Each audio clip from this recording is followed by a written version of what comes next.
Hello everyone, welcome to a channel computer study zone.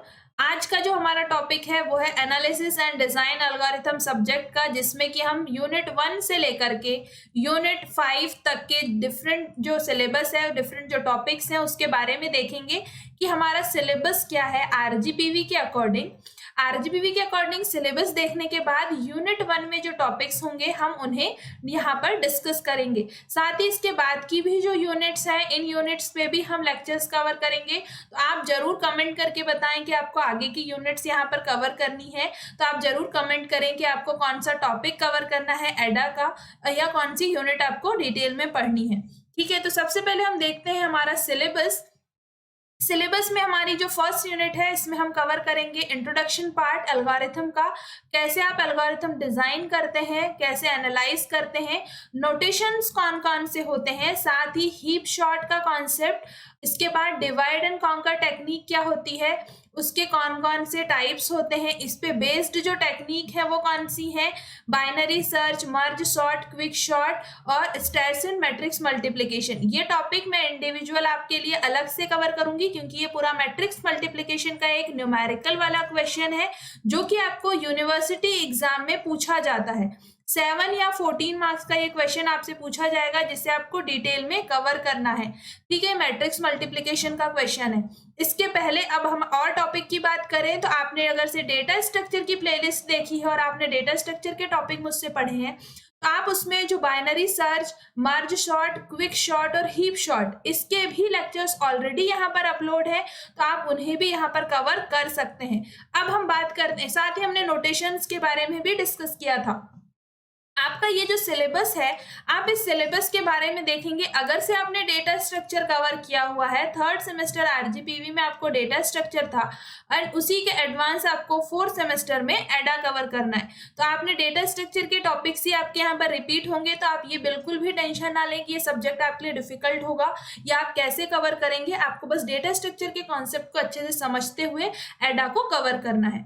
अब हम unit 2 की बात करें। यूनिट 2 में जो आपके टॉपिक्स हैं वो है ग्रिडी स्ट्रैटेजी, ग्रिडी मेथड कौन कौन सी होती है, इसका जो न्यूमेरिकल है ये क्वेश्चन आपको पूछा जा सकता है, optimal merge pattern, Huffman coding, minimum spanning tree, knapsack problem, job sequencing and deadlines with deadlines और single source shortest path algorithm. ये पूरा जो यूनिट 2 है ये आपका न्यूमेरिकल बेस्ड है। इसमें आपका थ्योरी पोर्शन आप 10% मान के चलें, आपको इससे 99% आपको इससे न्यूमेरिकल क्वेश्चन ही देखने को मिलेगा, जिससे कि आप यूनिवर्सिटी एग्जाम के लिए अभी से प्रिपेयर रहें। थर्ड यूनिट की अगर से मैं बात करूं, थर्ड यूनिट में है डायनेमिक प्रोग्रामिंग। इसके बाद आपको 01 नैपसेक, जो आपने नैपसेक उधर पढ़ा था, यहाँ पर 01 नैपसेक पढ़ना है। मल्टी स्टेज ग्राफ क्या होता है, रिलायबिलिटी क्या होता है, और फ्लूइड वार्सल एल्गोरिथम। कभी कभी ये एल्गोरिथम एग्जाम में पूछ ली जाती है, मोस्ट ऑफ द टाइम तो नहीं, लेकिन हाँ आपको ये एग्जाम के पर्पज से भी इसे टॉपिक को कवर करना है।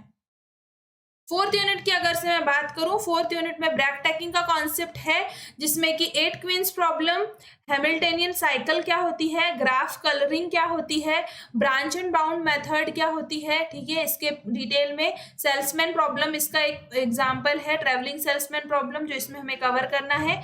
इसके बाद आप देखेंगे एल्जेब्रिक प्रॉब्लम और पैरेलल एल्गोरिथम। ये वाले टॉपिक अगर से आप देखें ना, तो आपने जो डिस्क्रीट में पढ़ा था, आपको ये डिस्क्रीट के सिमिलर लगेगी ये वाली यूनिट। तो आपको एडा के बारे में इतना टेंशन नहीं लेना है कि आप ये कैसे कवर करेंगे या कैसे होगा। आपको डेटा स्ट्रक्चर विद डिस्क्रीट, वैसे तो आपने डिस्क्रीट का कुछ पार्ट इसमें भी पढ़ा था, बट आपको उन्हीं टॉपिक्स को यहाँ पर रिकॉल करना है, उन्हीं नोट्स को आपको फिर से कवर करना है और कुछ टॉपिक्स उसमें एड ऑन करते जाना है। फिफ्थ यूनिट की हम बात करें तो ये आपको पूरा डेटा स्ट्रक्चर जैसे ही लगने वाला है, क्योंकि इसमें बाइनरी सर्च ट्री है, 2-3 ट्री क्या होता है, बी ट्री क्या होता है। ठीक है, उसके बाद traversing techniques, in order, pre order, post order, DFS, BFS और एनपी कंप्लीटनेस या एनपी कंप्लीट प्रॉब्लम। आपके लिए ये टॉपिक नया हो सकता है, बट इसके प्रीवियस जो सारे टॉपिक्स थे ये आप लोग ऑलरेडी कवर कर चुके हैं, मेरे ऑलरेडी लेक्चर्स इस पे डले हुए हैं, तो आप वो भी टॉपिक्स यहाँ पर देख सकते हैं। अब हम बात करते हैं इस सब्जेक्ट की जो स्टार्ट हम करने वाले हैं कि एल्गोरिथम क्या होती है। सबसे पहले तो आपको पता होना चाहिए डेटा स्ट्रक्चर, आपको पता है, आपने वहां भी एल्गोरिथम की डेफिनेशन देखी थी, बट अब यहाँ पर आपको डिटेल में समझना है कि एल्गोरिथम होती क्या है। देखिए, आपको एल्गोरिथम का, मैंने इससे पहले भी आपसे कहा है, हम एक और बार समझते हैं। एल्गोरिथम किसी भी प्रॉब्लम को सॉल्व करने की स्टेप बाय स्टेप प्रोसेस होती है, ठीक है। जैसे कि यहाँ पर लिखा हुआ है, an algorithm is a set of step by step instruction that describe how to perform a task. आपको कोई भी टास्क कैसे परफॉर्म करना है उसकी स्टेप बाय स्टेप प्रोसेस होती है, स्टेप बाय स्टेप इंस्ट्रक्शंस होते हैं। अब आपने एक एल्गोरिथम डिजाइन कर ली, उस एल्गोरिथम को आप एक फ्लो चार्ट के थ्रू एक्सप्लेन करेंगे, जिससे आप एक सूडो कोड बनाएंगे, उससे आप कोड लिखेंगे और यहाँ पर आपका प्रोग्राम बन जाएगा। इस टाइप से एक एल्गोरिथम से प्रोग्राम तक का ये पूरा सफर है, आप इसे कह सकते हैं।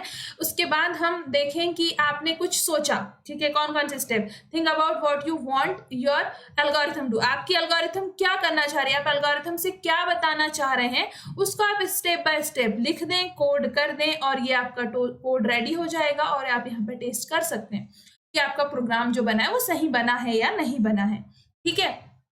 अब जो फ्लो चार्ट की हमने बात कही कि algorithm step by step process होगी, जिसे हम फ्लो चार्ट के थ्रू एक्सप्लेन करते हैं। एक प्रोग्राम में जो स्टार्ट हो रहा है उसमें आपने कुछ conditions the, in case condition true है तो आप ट्रू स्टेटमेंट की साइड जाएंगे और प्रोग्राम एंड हो जाएगा, बट अगर से कंडीशन फॉल्स है तो फॉल्स स्टेटमेंट यहाँ पर जाएगा और उसके बाद प्रोग्राम एंड होगा। तो ये सिचुएशन बेस्ड है, जिसमें अलग अलग प्रोग्राम के अकॉर्डिंग, अलग अलग कॉन्सेप्ट के अकॉर्डिंग आपको फ्लो चार्ट बनाना होता है। फ्लो चार्ट बनाने के लिए आपको क्या याद रखना है कि अगर से जब भी आप एंड कर रहे हैं और स्टार्ट कर रहे हैं तो आपको इस सिंबल का यूज करना है। डायरेक्शन के लिए आप एरो का यूज करेंगे। इनपुट और आउटपुट के लिए आप इस वाले सिंबल का, किसी भी प्रोसेस को बताने के लिए आप रेक्टेंगल का यूज करेंगे, और कुछ भी डिसीजन बेस्ड चीजें होंगी तो आप इस डायमंड शेप का यूज करेंगे, ठीक है। इस टाइप से आपको फ्लो चार्ट बनाना है। इसके बाद आप देखिए, एल्गोरिथम को हमने दो पार्ट में डिवाइड किया है। फर्स्ट आप एल्गोरिथम को डिजाइन कर रहे हैं, सेकंड आप उसका एनालिसिस कर रहे हैं, ठीक है। तो डिजाइन करने के लिए आप डिवाइड एंड कॉन्कर टेक्निक का यूज करें, ग्रीडी मेथड का यूज करें, डायनेमिक प्रोग्रामिंग का यूज कर सकते हैं, ब्रैक टैगिंग का यूज कर सकते हैं, और ब्रांच एंड ब्राउन टेक्निक का भी यूज कर सकते हैं किसी भी एल्गोरिथम को डिजाइन करने के लिए। लेकिन अगर से हम बात करें कि इस एल्गोरिथम का हमें एनालिसिस करना है, तो जैसे कि हमने नोटेशंस में देखा था कि हम नोटेशन पे हम आगे भी और समझेंगे, एनालिसिस करना है तो हम या तो उसे टाइम के बेस्ड पे या फिर स्पेस के बेस पे, कि कितना टाइम लग रहा है किसी भी प्रोग्राम के एग्जीक्यूशन में, कितनी स्पेस लग रही है उस प्रोग्राम को सेव करने में या स्टोर करने में। इस बेसिस पर हम एल्गोरिथम का एनालिसिस करते हैं कि हमारी एल्गोरिथम है ये बेस्ट केस है, वर्स्ट केस है, एवरेज केस है। तो ये हम डिटेल में समझेंगे, ये एनालिसिस वाले पार्ट में आ जाता है। अब आप देखें, जैसे कि मैंने आपसे कहा था, नोटेशंस जो है हम तीन टाइप के नोटेशंस पढ़ते हैं, big O, omega and theta. अब आप इसका अगर से ग्राफ देखें, जो थीटा का ग्राफ है वो कुछ इस टाइप से बनता है और इसकी इक्वेशन, ठीक है। अब आप देखें यहाँ पर बिग ओ ये, ठीक है, और ओमेगा, ठीक है। तो ये इनके ग्राफ है, ग्राफिकल रिप्रेजेंटेशन जिसे हम कहते हैं। बेस्ट केस की जैसे मैंने आपसे बात कही थी, बेस्ट केस में क्या होता है, जो आपका टाइम रिक्वायर होता है प्रोग्राम के एग्जीक्यूशन के लिए वो सबसे कम होता है। देखो, अगर से आप यहाँ पे टाइम और साइज स्पेस के बारे में देखें तो मिनिमम टाइम में मिनिमम स्पेस जिसमें लग रही है, बेस्ट केस है आपका, ठीक है। आप इसके बाद आप देखिए, एवरेज केस में क्या हो रहा है कि आपका या तो टाइम ज्यादा लग रहा है या स्पेस ज्यादा लग रही है एवरेज केस में। वर्स्ट केस में आपका टाइम एंड स्पेस दोनों चीजें ज्यादा लग रही हैं। तो आपको एनालिसिस जो करेंगे आप इन केसेस के बेसिस पर करेंगे और उससे आप उसके नोटेशंस को डिनोट करेंगे, ठीक है। इसके बाद हम देखते हैं नोटेशंस के बाद जो हमारा टॉपिक था कि हीप सॉर्ट, ठीक है। हमने सॉर्टिंग टेक्निक्स देखी है, ठीक है। सॉर्टिंग टेक्निक्स में हमने बहुत सारी टेक्निक्स कवर की है, जिसमें कि एक टेक्निक क्या थी हमारे पास, हीप शॉर्ट। हीप शॉर्ट के बारे में हमें क्या पता है कि हम इसे ट्री के फॉर्म में रिप्रेजेंट करते हैं। जैसे हमारा नंबर मैक्सिमम को हम टॉप पे लेकर के जाते हैं, जैसे मैक्सिमम हमारा टॉप पे चले जाता है, हम यहाँ पर स्टोर करते जाते हैं, हिपिफाई करते जाते हैं, ठीक है। इसका आपको डिटेल लेक्चर मैं ऑलरेडी लिंक ऐड कर दे रही हूँ यहाँ पर, साथ ही आई बटन पर भी ऐड कर दे रही हूँ। आप इससे हीप शॉर्ट का टॉपिक कवर कर सकते हैं। हीप सॉर्ट एक ट्री बेस्ड डेटा स्ट्रक्चर है जिसमें कि आप ट्री जो होता है कंप्लीट बाइनरी ट्री होता है।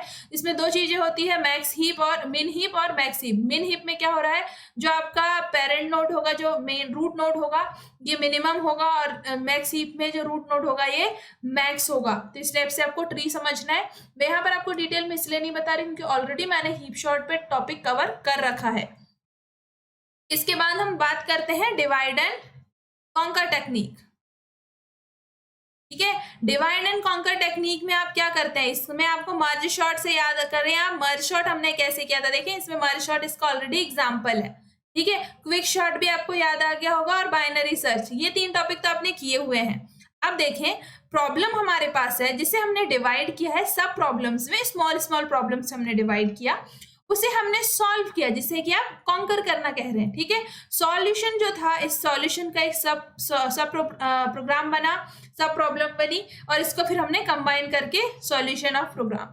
ठीक है, अब इसे आप देखें, आप अच्छे से याद करें, बाइनरी सर्च क्या कर रहे थे हम, एवरेज ले रहे थे, एवरेज लेने के बाद मिनिमम इस साइड मैक्सिमम इस साइड अरेंज था, याद आया आपको। यहाँ पर भी डिवाइड हो रहा है। क्विक शॉर्ट में आई जे और के की प्रॉब्लम डिवाइड होने के बाद आप इससे फर्स्ट पार्ट में जब आई लेकर के सॉल्व कर रहे थे, सेकंड पार्ट जब डिवाइड हो गया था फिर आपने दो पार्ट में किया था। ठीक है, मर्ज शॉर्ट पूरी लिस्ट दी हुई थी, अरे इसको दो पार्ट में डिवाइड किया था। मैंने आपसे कहा था मर्ज शॉर्ट को आपको कैसे याद रखना है, पिरामिड शेप में होता है, इसी शेप में होता है। ठीक है, तो ये टॉपिक तो आप ऑलरेडी कवर कर चुके हैं। स्ट्रेसिन एल्गोरिथम हम पढ़ने वाले हैं, मैक्सिमम सबसीक्वेंसिंग और इंटीजर मल्टीप्लिकेशन। तो ये तीन टॉपिक आपको नए ऐड हो रहे हैं। बाकी के तीन टॉपिक जो आपके डिवाइड एंड कॉन्कर टेक्निक के थे आप लोग ऑलरेडी कवर किए हुए हैं। इसकी भी मैं लिंक ऐड कर दूंगी, आपको डिस्क्रिप्शन में लिंक मिल जाएगी। तो ये टॉपिक भी आप कवर कर लें क्योंकि आपका ये यूनिट 1 का ही पार्ट है। यूनिट 1 आपकी बहुत लेंथी है, साथ ही साथ डेटा इसका एडा का जो सिलेबस है बहुत लेंथी जाता है क्योंकि इसमें आपको डेटा स्ट्रक्चर का ही मैक्सिमम पार्ट यहाँ पर कवर करना होता है। ठीक है, तो आप इसमें क्वेश्चंस के साथ साथ उसके एल्गोरिथम भी नोट डाउन कर लें जिससे कि आपको यूनिवर्सिटी एग्जाम में हेल्प हो जाएगी। इस टाइप से आपको जो एडा की जो फर्स्ट यूनिट थी, ठीक है, अब इसका जो मैक्सिमम पार्ट था ये हमने स्किप किया हुआ है क्योंकि हमने हीप शॉर्ट पहले पढ़ा हुआ है, हमने बाइनरी सर्च, मर्ज शॉर्ट, क्विक शॉर्ट। ठीक है, अब नेक्स्ट जो है मैट्रिक्स मल्टीप्लिकेशन, ये मैं आप लोगों को कवर करवाने वाली हूँ। ठीक है, मैट्रिक्स मल्टीप्लिकेशन का हम एक क्वेश्चन देखेंगे। इस टाइप से आपकी यूनिट 1 यहाँ पर कवर होती है। वीडियो अच्छा लगा है तो इसे लाइक कर दें, साथ ही चैनल को सब्सक्राइब कर दें, और इसके आगे की भी यूनिट्स अगर से आप पढ़ना चाहते हैं तो आप कमेंट करके जरूर बताएं जिससे कि मैं आप लोगों के लिए और लेक्चर्स प्लान कर सकूं। आपके अगर से कमेंट होंगे उस बेसिस पर ही मैं आप लोगों के लिए लेक्चर्स प्लान करूंगी जिससे कि आपको भी हेल्प हो जाएगी। Thank you.